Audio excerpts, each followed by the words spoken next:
I just wanted to preface what I have to say by saying what so many before me have said. Last week was slightly terrifying as a young woman of color, as a humanitarian, as somebody who believes in the human's right to live fully and freely and feel loved.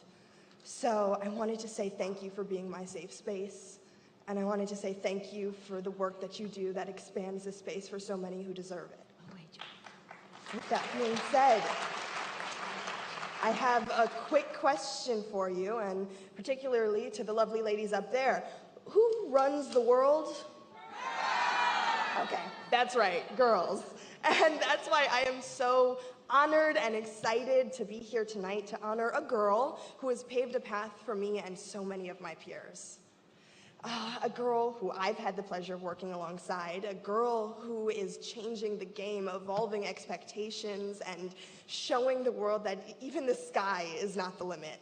My big sister and a personal hero of mine, Zendaya. Yes!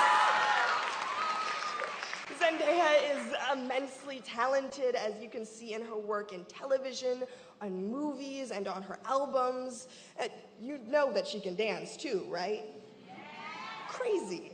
But she's got a cutting-edge app and a new clothing line with sizes for every girl, because like I said, game changer. Most of all, Zendaya is changing the game by being real. She empowers girls to tell the world that you cannot put us in boxes. We won't let societal pressures and tropes define who we are, and we will not listen to the outside voices who tell us what we can or cannot do. And that's a pretty darn important message, am I right? So, let's take a look. Beautiful is an undefinable word. It's in the eyes of the beholder, and the person that should be holding that beauty should be you. And it is okay to look in the mirror and be like, damn, I look good today. I have a very old soul. I'm like a 60-year-old woman in this 20-year-old body. When I first started in the entertainment industry, I thought that I was just doing it because I liked doing it. As I grew older, I found that that was kind of like an empty reason. There has to be a real reason for why you do something. I've been working with UNAIDS for a few years now. When I went to South Africa, it was one of the most beautiful things that I ever witnessed. Just the culture in general was really exciting. I learned a lot, but I also witnessed poverty, and I witnessed the epidemic of AIDS. We met a lot of families that were directly affected by AIDS, and how they were dealing with it, how they went through it, how they were handling it, and learning that, you know, the overall numbers were going down, but in young people, they were going up. And as a young person myself, I feel like, you know, I can help that. Protecting yourself and taking care of yourself and stuff like that should be normal, and that should be something that we should be proud to talk about, you know, is getting tested. Sometimes you gotta stand up for what you believe is right. The thing is, I've never been one to be shy about speaking up. I don't know, I think that's something that I learned, especially from my dad. In fact, I got in trouble one time when I was in 5th grade, I believe. There was a girl being bullied, and I saw it, and I didn't do anything about it. My dad worked at my school. So next thing you know, both of my parents pulled me into the teacher's lounge and basically cussed me out.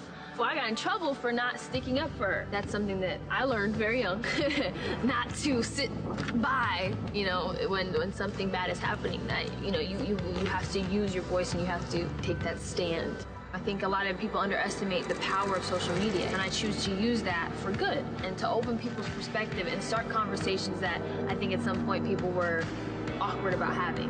Even though we have a lot of progress to do, I think now is probably the best time to be a woman in our history. We have a way of being compassionate and loving, but also strong. Have you ever seen childbirth?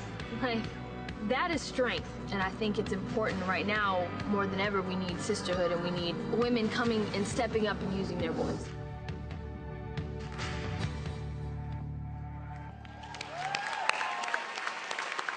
Ladies and gentlemen, please welcome 2016 Glamour Woman of the Year, Zendaya.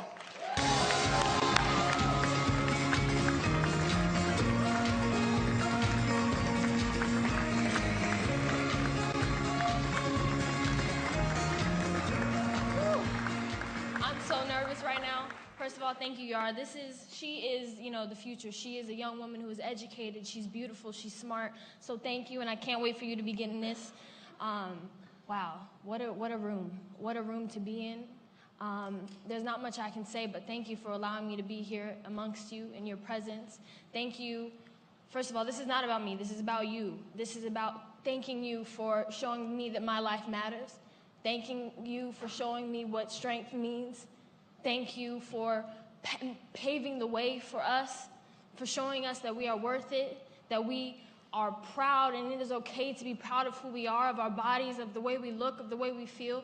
It's beautiful. And now is such a pivotal time in our history. It's such a pivotal, crazy time. And I want you to know, all you ladies up there, you are the leaders.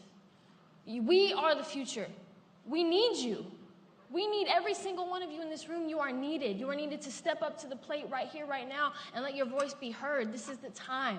So please, continue to do so. I appreciate you. I love you. I thank you. I support you. I'm with you. We are all with you in this room tonight. So thank you for everything that you do.